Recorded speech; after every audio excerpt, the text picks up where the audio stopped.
Hello, Miss James. I'd like to thank you for coming out this evening to discuss the results of James's Vineland 3 Adaptive Behavior Skills results. Okay. Okay, you had asked the school to do a diagnostic and kind of see if James is on level with his peers, and that's what this report will show. It's an adaptive behavior, which means different environments that James will be in. How does he interact? Okay, Okay. I have his date of birth. It's 1/23/2012. That's right. And the test date is 6/12/2017, which makes James at the time of the test 5 years and 4 months. Okay, Miss Sarah Watson, his preschool teacher, actually completed the Vineland for us, and those are the results that we'll be looking at tonight. Okay. First, I want to kind of go over what is the Vineland. We're on this page, man, right here. The Vineland 3 is a standardized measurement of adaptive behavior, the things that people do to function in their daily lives, whereas their ability measures focus on what the examinee can do in testing situations. The Vineland 3 focuses on what he or she is actually doing in daily life.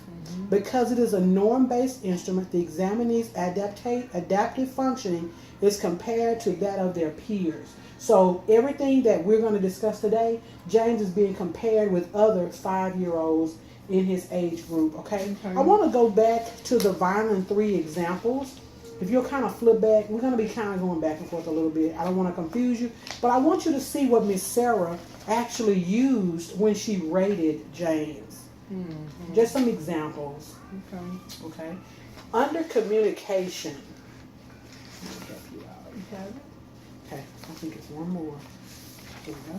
So under communication, just to look at a few. So communication talks about how does James express himself and communicate with others through verbal or nonverbal. Why does James have all these zeros right here? Well, that is probably something that he's not even capable of doing at his age group. Remember that he's only 5. So let's look at some of the things that Miss Sarah did here. Like number 3, says his name when asked. She scored a 1. You know, so a 1 is that he maybe does it sometimes. A 2 would be all the time, and a 0 would be none. So sometimes he says his name when asked, like, someone say, "What is your name, little boy?" Sometimes James responds. But I've seen that in a lot of children his age, Okay, let's look at a 2. Says his only name or first name or nickname. Like, what's your name? So it depends on the situation. Maybe if it's a stranger asking James, he doesn't respond or whatever. Okay, so that will fall under our communication level. And then he was tested. The teacher assessed him on communication, daily living, socialization, and motor skills. And his daily living skills, they're good. They're good. Okay, so let's look at that. Daily living skills. Feeds himself with a spoon without spilling. So that's something that he's doing, she sees at school. So do you see that same thing at home, that he's able to feed himself without dropping his food? So that's really good. So he does that. Uses the toilet when needed without help. That he's able to go to the restroom. So we may see that as we go through the test. Daily living may be one of his stronger areas. Okay, also we have socialization. This is where you out in the public, that they're going to birthday parties or they're at Chuck E. Cheese, they're on the playground, that type of thing. Like how they're interacting in the social setting, not so much at school, but it could be at school on the playground. He only have 1, 2 on this. Okay, recognizes 0. Well, hold on, Miss Webb, because remember now he's only 5, so we'll come back at maybe in 3 years, and we'll see that he should be making progress. So let's see. Recognizes the gender of himself and others. So he knows that he's a boy, and he may know that she's a girl. Okay. Plays with his peers for 5 minutes under supervision. So he has a little weak area there.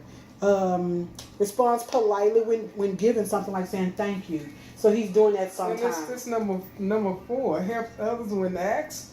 That he. Oh, well, around the house, people ask him, to help, and he helped. I don't know why But it could be, you know, like different. That's what this test does. It looks at different situations. And once you get a chance to do your own assessment, you and the teacher may differ on a lot of these areas. So that's one thing. We'll come back and we'll compare how he does at home as opposed to how he does at school. Okay, then we go to the last area where he was measured at is in his motor skills. That's the ability to use his hands to pick up objects. This is great. All yes, these are twos. like all but for the last one. Yeah. Throws a ball of any size in a specific direction. But we looked at, like you said, the one cut out simple shapes. He may not be able to manipulate the scissors right at this age, and that should be normal. That should be normal. And I know that your grandchildren are here, so that's fine. And you have a baby. Yes, yes. And he's precious. Yes, that's little Wes. Okay. So here we go, Miss Ware. Let's go back to the overall summary page. And I'm not going to hold you much longer because I know you have this precious baby. Yes. Okay, but we're going to go here. James was evaluated. James was evaluated. Come on, let's get through with Mama, this. we were.